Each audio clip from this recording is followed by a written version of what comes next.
All right, welcome back. I'm Dave, and this is Save America. Vote Tulsi Gabbard. I'm still struggling under the weather here. It's the longest virus. I've decided it isn't the Russians, it's most likely the DNC. I figured that out now, especially now after the Malibu town hall with Tulsi Gabbard yesterday. And this video is going to touch on some third rail type thoughts. So buckle up. Here's the thing. If you're in progressive media, and I know I'm a Johnny come lately, I'm going to get a lot of that. Well, you don't know. I've been doing this for 16 years. I've been on YouTube since it started. I was talking about this since 2016, Dave. So don't give me a hard time about this. Oh, yes. Here's the thing. If you're covering how Joe Biden is the worst candidate and is basically a Republican and basically a corporatist and taking all this money and yeah, but most progressives are we get that. People who are independent, they know Biden is a nicer version of Trump who'll continue all the policies. By the way, Biden might do more damage than Trump is doing. Just throwing that out there. I don't know how he's gonna roll back all the stuff Trump did that you don't like. Doubt it. All right. So with that said, I would probably change your priorities just a little bit. You can talk about all that stuff, get the clicks, get the views, get people, oh boy, I'm mad at Joe Biden. Wow. How about talking about corruption at the DNC? Ooh. Well, Dave, I've been talking about this for 3-4 years since the convention. I was on the convention floor. Great. So you're an expert. Then you should be doing a video every week about this. And you should have details. And you should be more informed on these topics than me. So your presentation will be spot on convincing. And people will understand better, and they'll start to prepare for a mass exodus from the party because the party is corrupt. And we saw this even at the local level. Malibu, California. When I think Malibu, I'm thinking like a lot of really well-to-do people who are probably more inclined to support a corporatist Democrat. Now, it could be wrong. People in the room showed up to see Tulsi Gabbard, and maybe the folks that put on this little event didn't realize how much of a feisty populist and anti-war critic, anti-war enthusiast that Tulsi Gabbard is. And probably didn't realize that the question was going to be asked. And this gentleman stood up and he asked a question and he said, hey, and I'm paraphrasing, what if the DNC screws you, Tulsi? What are you going to do? Didn't get there.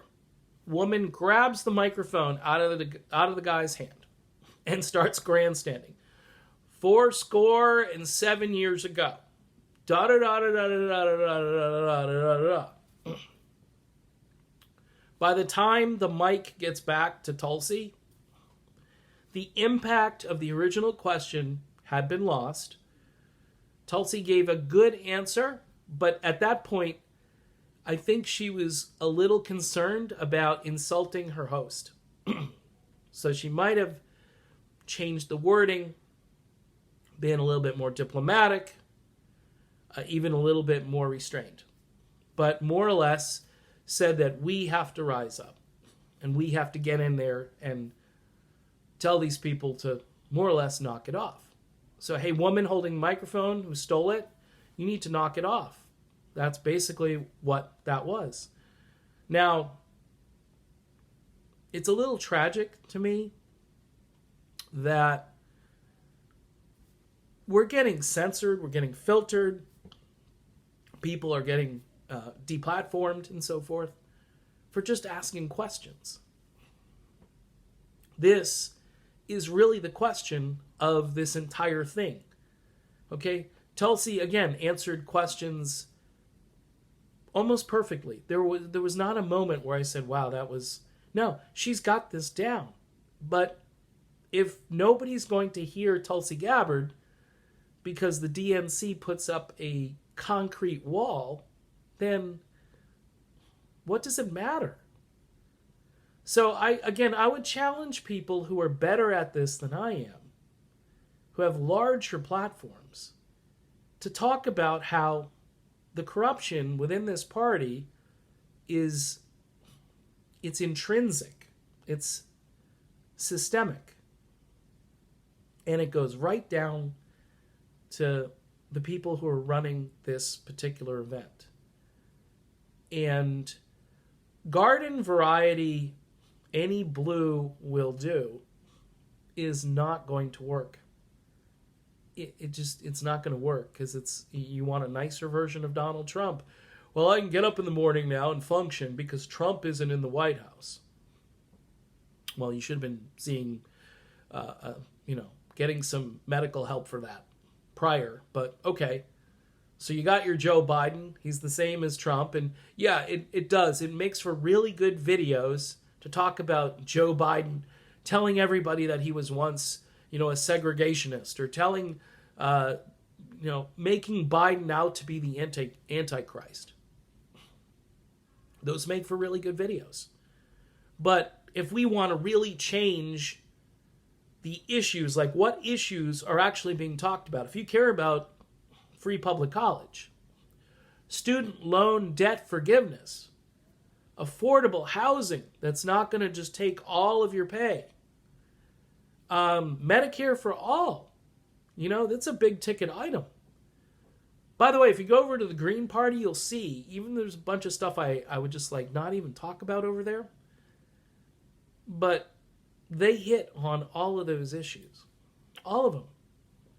And a few I hadn't forgotten. They even talk about the national debt over at the Green Party, which surprised me. And Green Party people are actually the people at the Venezuelan embassy trying to hold it down so it's not taken over. They're basically over there, fighting for keeping the Venezuelan embassy in control of the country, which is Venezuela, all right, rather than have the U.S. invade it. Maybe it's kind of like an illustration of the larger scheme of things, but they have the courage to go down there and actually protest. Good on them.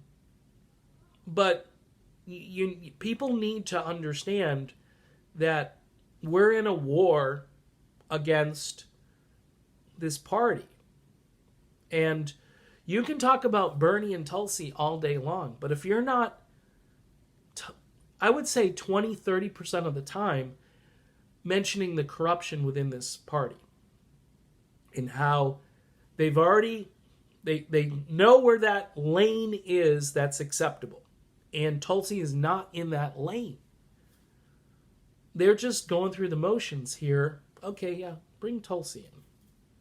Strong woman, does the intersection thing well. They're thinking on those. By the way, this woman was a tribalist because at the end, she kind of says, so in light of the Mueller investigation and all this other stuff that, Congress is dealing with, what would you do, Tulsi? And Tulsi's like, I would pass legislation. Meaning I would get to work instead of being distracted. They're all still doing the Stephen Colbert, Rachel Maddow. That's where they're at. So, again, if you're a progressive, like I said in other videos, you can't go through, you got to go around. And at a certain point, you have to come to grips with that. And you have to talk about it more. I'm lousy at this. You need somebody who's got a big platform. Maybe on Joe Rogan's podcast today. Maybe Joe Rogan can ask Tulsi Gabbard, what if the party just screws you? What are you going to do? Because it looks like they're gonna. Just let's be honest about this. Let's not candy coat it. Because that's the biggest issue. because all the other issues aren't going to get addressed if this one issue isn't resolved. And it's almost like we can't talk. No. And that's what the woman did. No. Can't. I can't hear you. What? What'd you say? I said, by the time the microphone got to Tulsi, the impact of the original question had been lost. And the grandstanding was very effective in sort of getting Tulsi to think about how she was going to answer the question, rather than being the unfiltered Tulsi that we love. So, you gotta resolve this issue, or this whole thing is just a dog and pony show. It's just a charade. All right. See you soon.